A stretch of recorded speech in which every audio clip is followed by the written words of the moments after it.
Now, I will say we do have many hard jobs here at the CTF, but I think the hardest job of the year is trying to pick out which politician should be on the nice list. This is the Canadian Taxpayers Federation podcast. We're dedicated to lower taxes, less waste, and more accountable government. I'm Chris Sims. I'm here in Alberta. My partner in crime, friend and colleague, Franco Terrazzano, he's out there in Ottawa, our federal director. So, Franco, every now and then, we manage to have some fun at this job. In fact, it's a really fun job. We get to dress up. We need to get to handle golden pig statues. And this is one of those fun times where we put together the naughty and nice list for this year. So, Franco, let's start with the bad news first. Who's topping our naughty list this year? Why, it's the ghost of Christmas waste, Chris. That's who's on the top of the naughty list. And here's why, right? Someone in the federal government billed taxpayers $6,000 for a single hotel room per night, $6,000 per night during the Queen's funeral in London. Now, who could it have been? Well, the Governor General, Mary Simon, she says it wasn't her. And Prime Minister Justin Trudeau won't say who it was. So, Simmer, it must have been that pesky old ghost of Christmas waste that has been visiting taxpayers this year. I can't help it. I'm picturing Goofy being Marley from Mickey's Christmas Carol right now. Mickey's all blue and see-through. But so if it wasn't the Governor General, then who could it have been indeed? Who's another really important person that would have been representing Canada over there at that time? It's a massive mystery. Okay, so who else is on the naughty list? Well, speaking of Governor General Mary Simon, now she may have not been the person who billed taxpayers for that $6,000 per night hotel room. Maybe, but but she sure did land herself on Santa's bad books this year. And let me tell you why. So Christmas is a time to, enjoy the festivities, maybe eat a little bit too much with your family. I know I'll be doing that. But Governor General Mary Simon, she got a big head start on the Christmas festivities when she and her entourage billed taxpayers nearly six figures on fancy airplane food during their week-long trip to the Middle East back in March. Yeah. So, I don't know, what is it, like 7-8 months ahead of the festivities? But look, they enjoyed beef Wellington. They enjoyed beef carpaccio. They enjoyed pork stuffed tenderloin. But what value did you, as a taxpayer, get from that trip, which, by the way, ended up costing over 1 million smackers? Now, to add insult to injury, Simon and her band of bureaucrats were misleading Canadians, trying to downplay the extravagance. They even told a parliamentary committee that they couldn't immediately provide them with the receipts to the airplane food. They said, I guess they just didn't have it on hand. Guess who did have it on hand? Simmer? The Canadian Taxpayers Federation did. We had the receipts. We were watching the committee meeting. We were watching them mislead Canadian parliamentarians. So we just gave it to the Post. The National Post ran it the next day. And the MPs were so infuriated with these bureaucrats that they dragged them back to committee. It was a great thing to watch. But look, back to the why we're here today. And that's because Simon is continuing to prove that it's always the holiday season when you're at Rideau Hall. Party never stops rolling when you're not the one paying the bill, man. I had to actually Google beef carpaccio. And apparently it's like really thinly sliced raw beef is how you prepare it. It's like beef sushi. So this is might be my favorite that you put on your naughty list. Your favorite bureaucrat landed on here. So what did he do to deserve this, Franco? Sure did. Bank of Canada Governor Tiff Macklem for giving his failing central bankers bonuses during a pandemic as inflation took off. You know what they say about Christmas, don't you, Simmer? Yeah. 'Tis the season for giving. And Canada's central bankers sure love giving. They're giving Canadians inflation. They're giving Canadians higher interest rates. And the Bank of Canada Governor Tiff Macklem also gave his failing central bankers $45 million in bonuses and raises during the pandemic and as inflation took off. Now, here's the thing. The Bank of Canada, it doesn't have two jobs. It doesn't have three jobs. One job. One job, and that job is to keep inflation low and around 2%. Now, if you remove the rock from which you've been living under in the past year and a bit, you'll know that the Bank of Canada failed its job. Yeah. Well, isn't it kind of funny to reward your failing central bankers then with bonuses and raises? And you know what? There's not too much that stumps Santa Claus, but there is one question that is stumping Santa right now.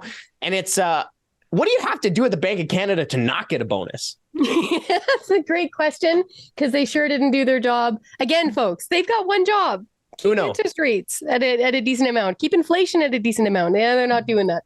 So, and we're all paying for it. Now, we still have a few more left on the list. Who's rounding out your naughty list? Well, lots of us like to spend a little bit of extra money during this season. Yeah. But our finance minister, Chrystia Freeland, she liked to spend a lot of money all year round. You know what? She's even managing to spend $20 billion over her own big spending budget that she tabled in April. Naughty lists for doing that, for spending a crazy amount of money.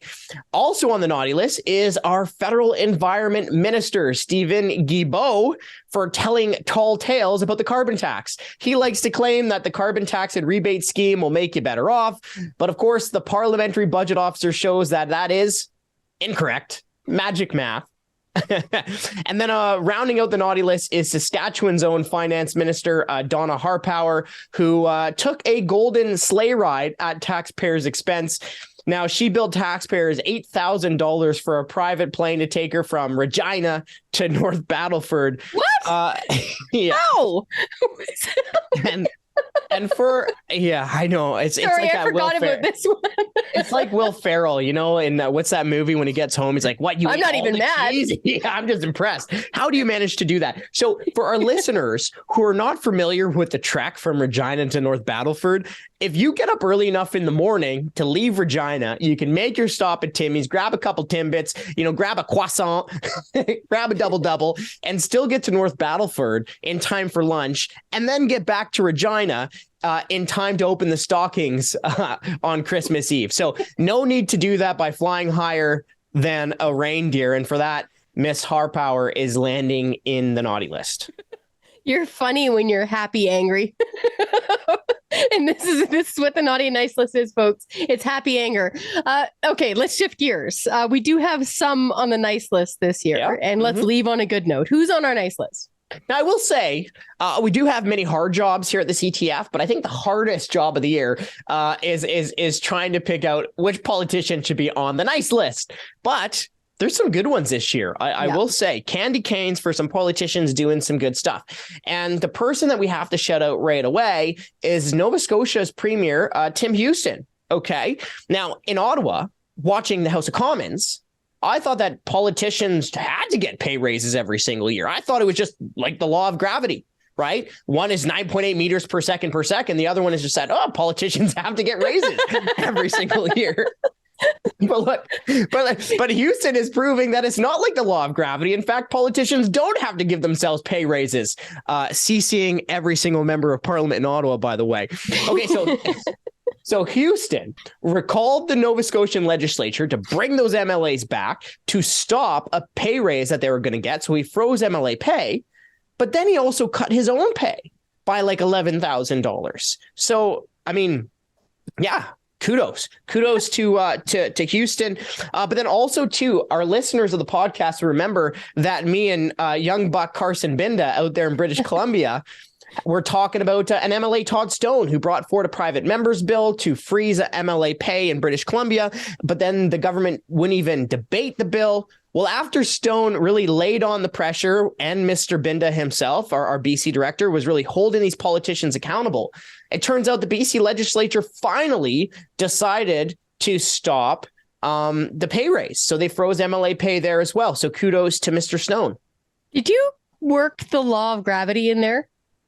Sure did. You did. You sure did.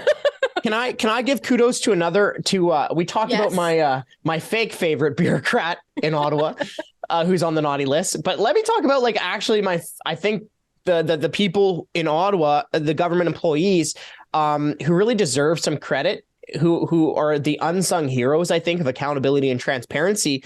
And that's the parliamentary budget officer and the team out there, because Look, they were providing, just delivering on government accountability and transparency all year in 2022. They need recognition. I mean, they were busy analyzing budget plans, analyzing tax plans, but they're also the group that produced the in-depth report proving that the carbon tax will cost the average family more than what they're going to get in the rebates. I mean, obviously, duh, right? But they proved it. So kudos to the PBO.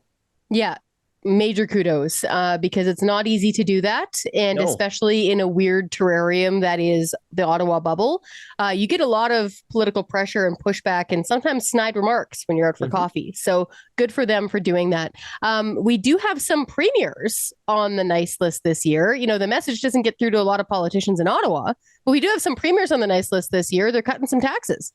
Yeah, some significant tax relief, in fact. Well, in your neck of the woods, we have Premier of Alberta, Miss Danielle Smith. I mean, she scrapped that bracket creep income tax hike. That was not a very good time for Albertans there, that's for sure. And she's also suspending the provincial gas tax. So kudos to Miss Smith for providing that tax relief while also significantly paying down the debt, right? Yeah. So nice list for the Alberta Premier. You also have Ontario's Premier Doug Ford, who cut gas taxes and then continued that tax cut for a year. Kudos to Mr. Ford. And then in New Brunswick, you have Premier Blaine Higgs, and he's providing his taxpayers with a Santa-sized tax cut, if I've ever seen one, income tax relief that could save taxpayers up to about $1,300 a year. Now, the biggest savings in New Brunswick from that tax relief is for the higher earners, but Higgs is not forgetting about Tiny Tim's family either. So taxpayers earning about $19,000 or less won't have to pay provincial income tax during the 2022 tax year. That is really good news, and it's nice to end off on a good note. So we do have some politicians on the naughty list who are wasting our money and hiking taxes, but we do have some politicians like here in Alberta and like Premier Higgs who are cutting taxes and saving people some money. Franco, thanks for putting this all together, man.